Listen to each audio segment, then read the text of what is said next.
Leo kamati ya kudumu ya bunge ya uwekezaji wa mitaji ya umma yani PIC imetembelea mradi huu wa ujenzi wa nyumba za makazi wa wakala wa majengo Tanzania TBA hapa Nzuguni B.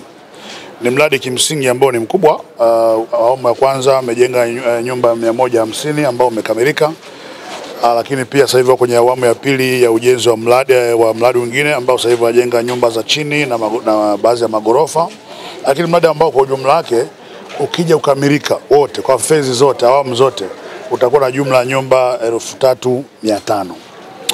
Kwanza ukianza na awamu ya kwanza phase 1, nyumba 150, asilimia 98 ya nyumba hizo tayari zina wapangaji zote, ambao taarifa ambao ni njema sana, na nyumba tumezikagua ni nyumba nzuri, nyumba bora sana. Lakini pia niwapongeze serikali kupitia Mheshimiwa Rais, Wizara ya Ujenzi, lakini pia na TBA wenyewe kwa ubunifu mzuri wa mradi huu mkubwa na kimkakati, ukizingatia Dodoma imekuwa na influx kubwa ya watu, kwa hiyo na mahitaji makubwa sana ya makazi.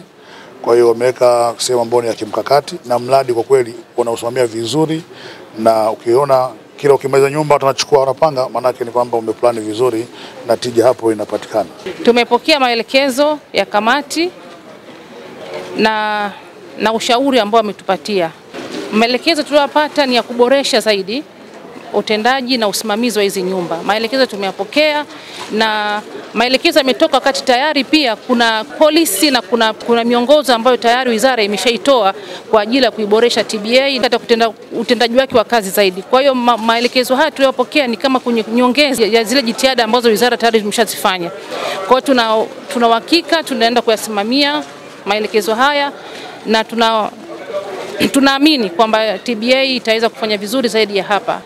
Kikubwa ametupongeza kwa kazi nzuri kama alivyoeleza mwenyekiti kwamba TBA inafanya kazi nzuri, na hii yote ni katika kutekeleza maelekezo ya Mheshimiwa Rais ya kuwapatia nyumba bora watumishi wa umma.